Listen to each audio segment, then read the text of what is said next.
Yeah, that was a pretty good show, my friend. I think you gotta work on the closing now, okay? Just be natural. Thanks, Jeff. Sure. It's like the throat was getting really dry, and I was afraid I was gonna spit on the guy. It made me nervous. I gotcha. Tell you what, have his peppermint. It'll help your throat, and it'll help your stomach. It'll get rid of that nervous tension when you gotta watch the video playback in there.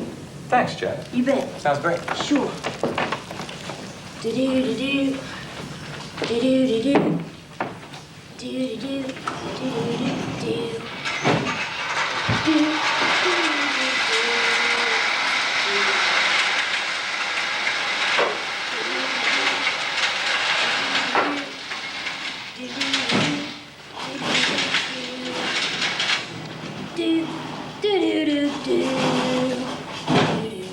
How's that feeling now?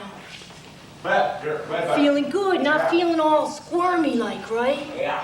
It'll help your legs from squirming so the director won't know that you're nervous, even though you are when you're in the room with him watching it.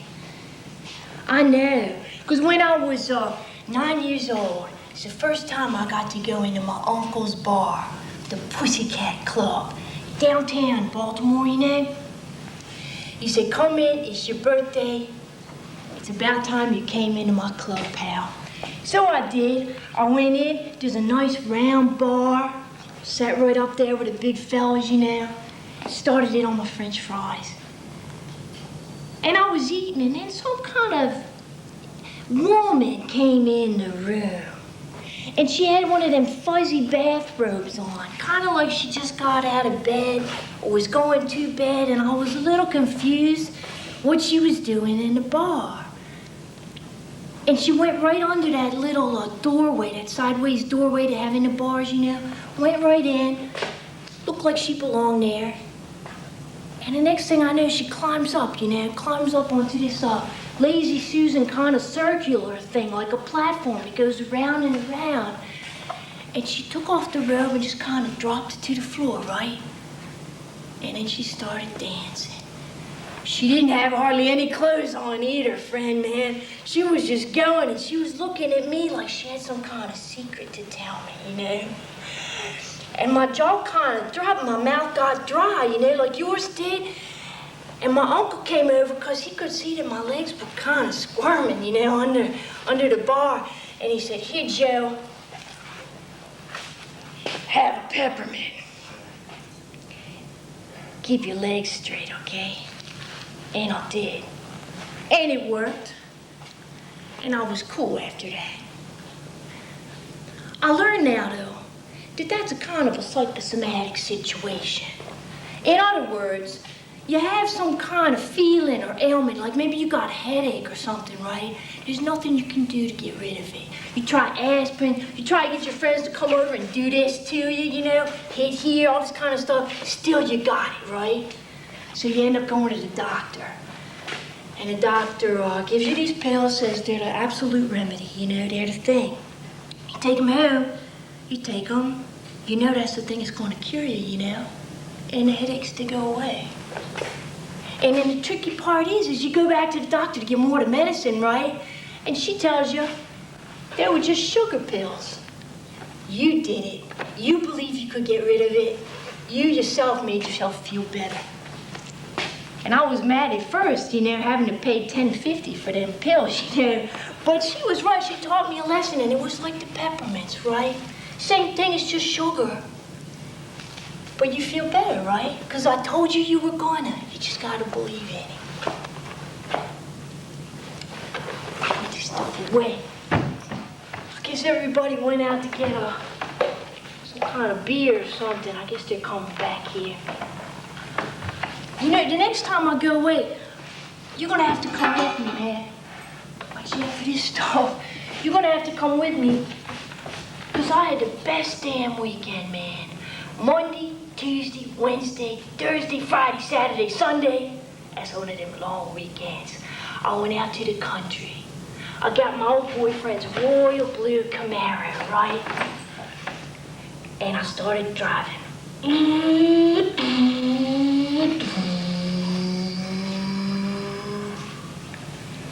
And I rolled down the window, and all that nice air was coming in. Turned down the AM radio, and I listened for the sounds of the country. And they called to me, so I pulled over, got out the car. It took a little hike, around this kind of perfectly square body of water. I didn't know there were any lakes in Maryland.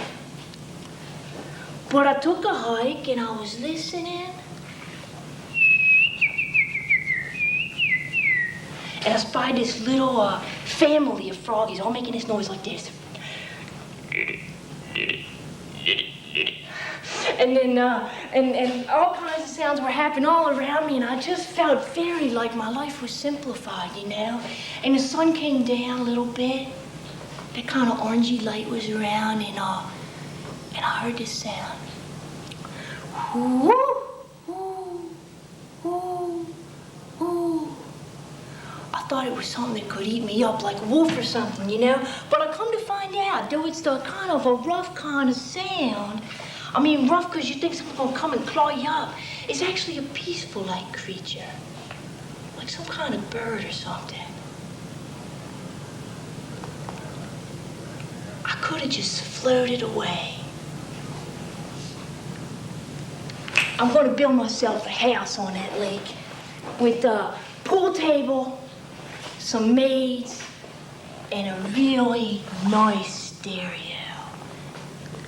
And I'm gonna not be an alcoholic or a drug addict, and I'm gonna live in that house with coffee. And I'm gonna finish building it one day, and that very same day is the day that I'm gonna finish up that mailbox.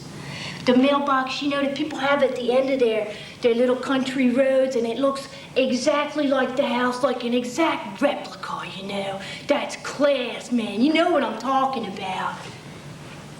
And that's the day that the letter's gonna come. The letter from the clinic.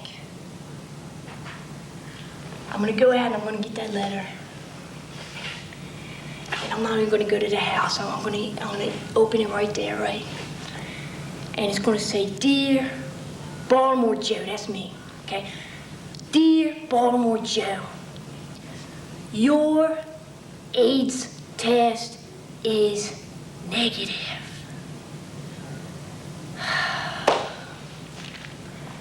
And I'm gonna buy a case of champagne.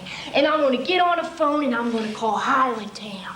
And I'm gonna call Fells Point. And I'm gonna call Glen Burnie, Sykesville, Timonium, Towson, all my friends. And they're all gonna come out to the country. And we're gonna have a party, man. Because my friends, if anybody knows how to party, they do, right? And we're gonna have a good time, and they're gonna have so much champagne, a bottle in each hand, to toast me all night long. Every few minutes, I'm gonna turn around, the music's gonna go down, and they're gonna toast me. Here's to the rest of your life, Baltimore Joe!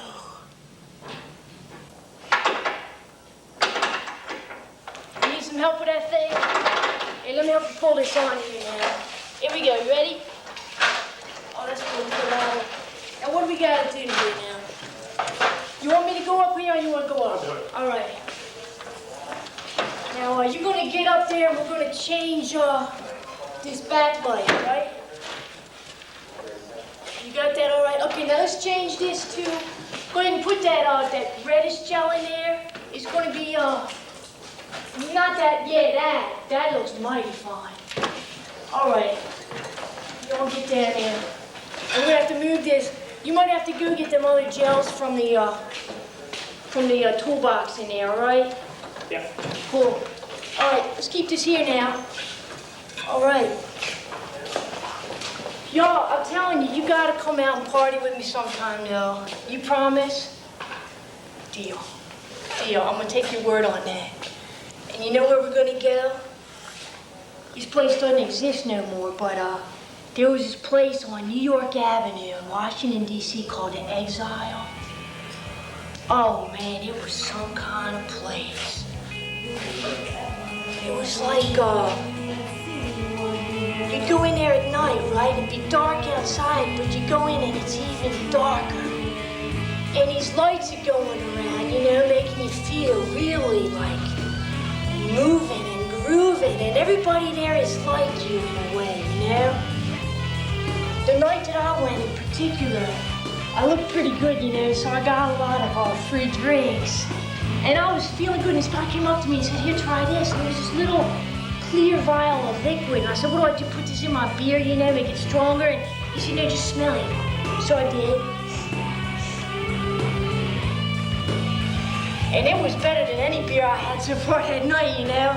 It made my heart feel like it was pounding, you know. And the dancing that I was doing was going to be twice as good because I was going twice as fast, you know. It was great.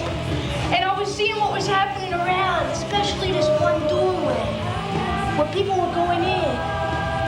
And then they come out like all smiling. So I went in there. And it was so dark.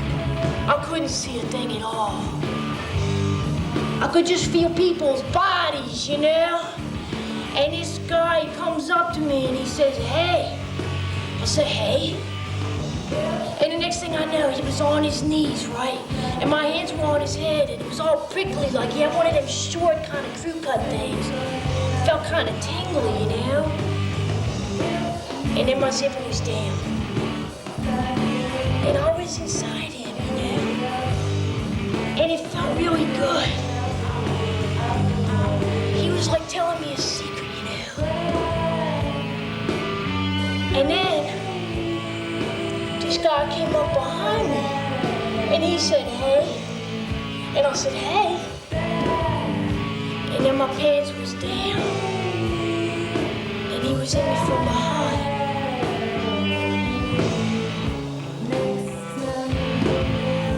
And it was like a feeling I never had before. Here I was in this place. It was dark. Everything was beautiful. I felt free, you know, like I never felt before.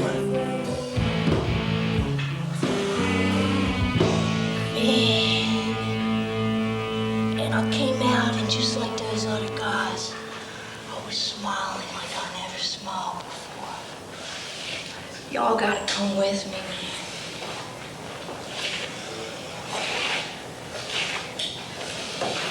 We can get rid of this thing, I guess. You want to push it over so we can make that next change, right? Guys, thanks, man.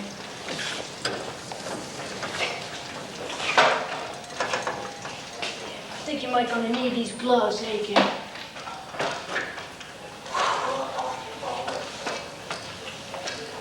I learned how to be a techie when I was in high school. Before I left, you know, you guys probably learned the same way. You're in high school and none of the like academics or nothing making any sense to you. And so you go hang around on a stage and up in the rafters and stuff. You know, you have a little party and fun up there, I guess. But that's where I learned it, and that's what I'm doing with my life. I'm a techie. I help to develop the atmosphere so that the actors, all their feelings can show really strong, you know, and what's inside can come out real clear. When I was in high school, the last play that we did, it was Godspell. And let me show you something, because what was happening was that everybody was doing their lines, and I was learning them just because, you know, they were doing them over and over. And a teacher who was also, she was like the history teacher, the foreign exotic language teacher, the German, you know, they're kind of exotic, I guess, too, but she taught German, too. She also taught history, and she was teaching me about what was motivating the character of Jesus Christ. Because she wanted me to be the understudy. And I said, under what? She said, understudy. And she said, here, this is what you have to do first. She said, put your foot here, put your foot over there, turn your body this way, turn your other body up here, this way, put your arms up. And then she brought out these nails thing, and I said, oh my God, I heard of this method acting, you know, but teach, you know. She said, it's okay, it's all play, all right? Just put it in there, hold on to it real tight, do the same thing with the other one. Now, throw your head down. And then she started this lesson. I mean, I feel like I'm kind of like Rudolph Nureyev or something, you know, doing this ballet move. And she starts telling me, like, the motivation, like I said, right? She said, now, Jesus Christ is a pretty good guy. Simple guy. But for some reason, because he was doing like a lot of good things, the bad people started noticing. And the government, they was like out to get him. And his friends, like, they weren't so sure of him no more, you know?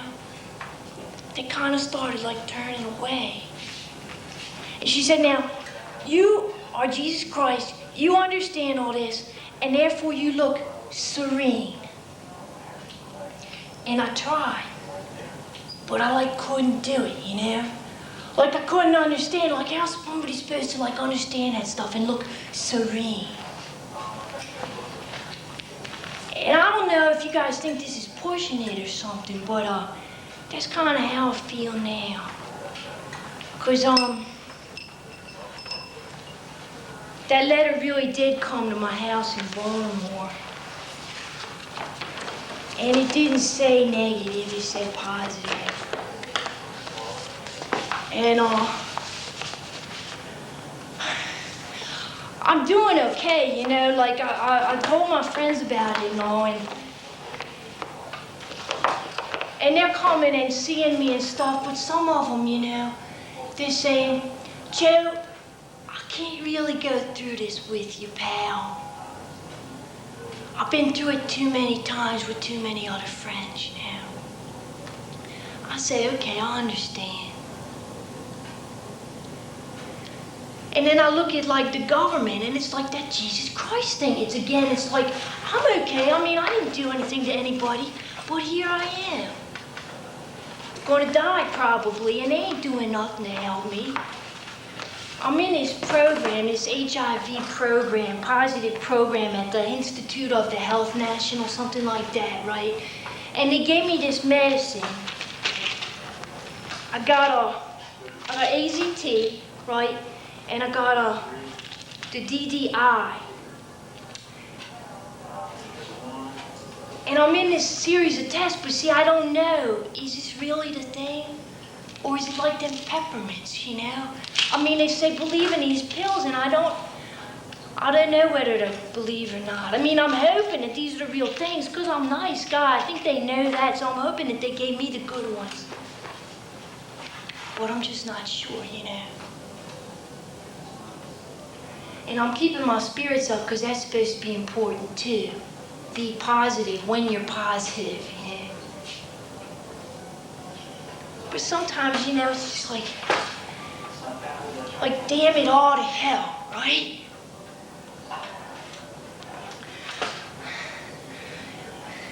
Damn it all to hell.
So what's going on, you guys? I guess we gotta change it for the next show.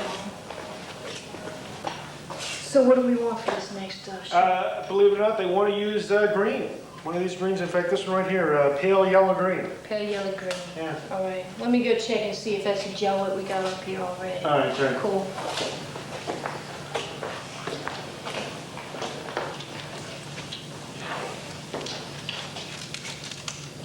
that's it.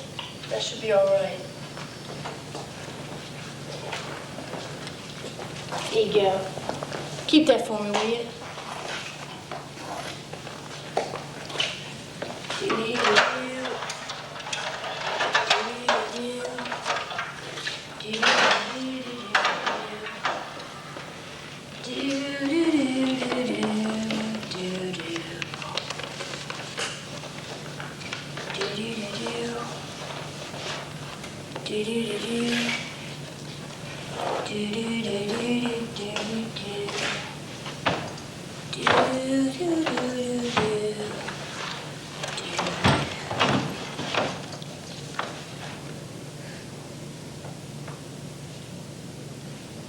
If you hear the phone ring, that might be my buddy calling.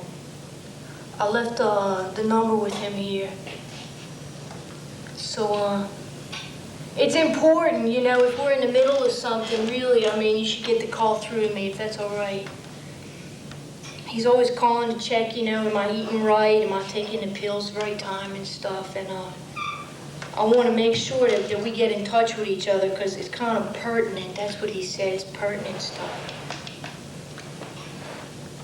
He has me come down to Washington, D.C. all the time, you know, take walks with him and we go to the museums. And we went out to this place where they got boats. It's kind of like Harbor Place in Baltimore, but it's not quite as beautiful, you know. It's down at 6th Street and M down there. And we was walking along and I was like, man, I'd like to be out on that water. I'd like to take me a trip or something, you know. And he said, well, Joe, what are you going to do? You're going to stay in Baltimore? You're going to go someplace? I said, I don't know. He said, what are you going to do next? Because he's always thinking about my future. And I'm just kind of thinking about getting away from you, you know. He said, Joe, you know, if you decided to, you could be quite a teacher. That's what he said. I said, what do you mean, like teaching techie stuff? And he said, no, you could teach people something else. Something else is kind of important right now. And I said, what? And he said, well, you care about other people that might get the HIV, right? And I said, yeah, I do. And he said, well, that's what you need. You just need to care, Joe.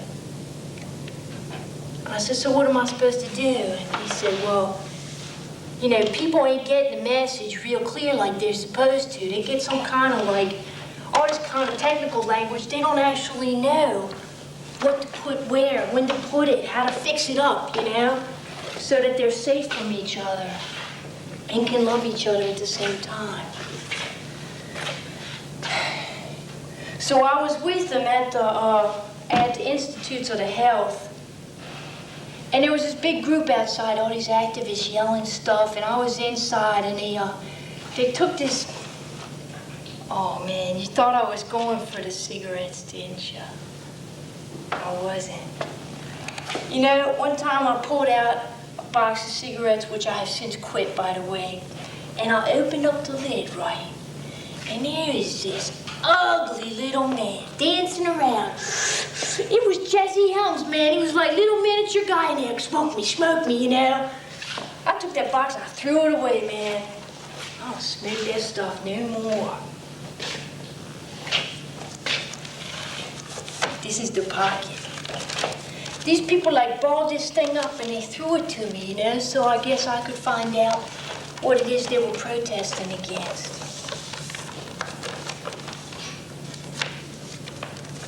I took some notes on the safe sex thing, because see, what I think is that people gotta know, like, in their own language, you know.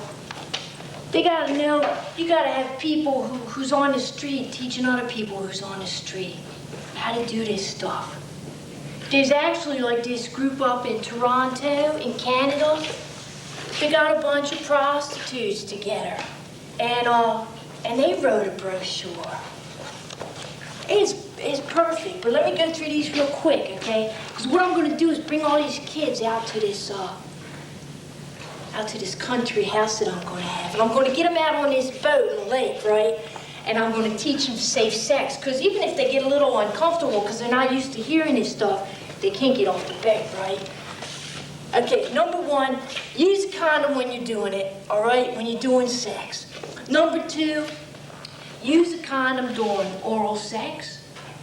Number three, use a dental dam during oral vaginal sex. Now, dental dam, which I happen to have here because it comes in kind of useful, you know, it's just a little piece of this kind of rubber thing. It kind of feels as thin as a condom. In fact, you can feel everything you need to feel when you're going to be sensual with a certain subject, so to speak. And you just put this down on the area and, you know, do what you do.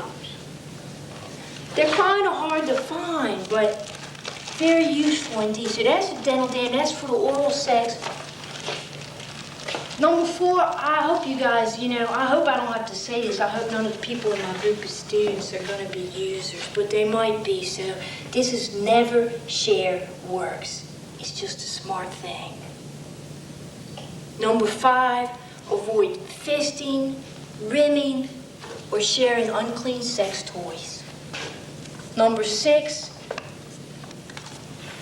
avoid poppers. That's the stuff that you know, sniff and it makes you like go out of your own reality. Number seven, avoid excessive alcohol or drug use. And number eight, basically, don't avoid sex, just avoid the virus. I think that's a pretty down-to-earth way of explaining it. And what I'm going to do is have these kids out there, and we're going to build us an amphitheater, because they're going to want to stay all summer. In the ground, we're going to build us a grass hut guest house like they have down in the Pocono Islands. Y'all can come out and find simplicity. And we're going to get a big hammock, fits 50 people, you know? And we're going to lay in the back, and we're going to pull that big quilt up over us with all those names on it. And we're going to swing back and forth.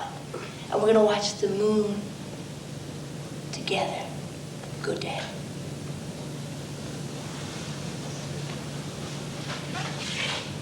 Do-do-do-do. Do-do-do-do.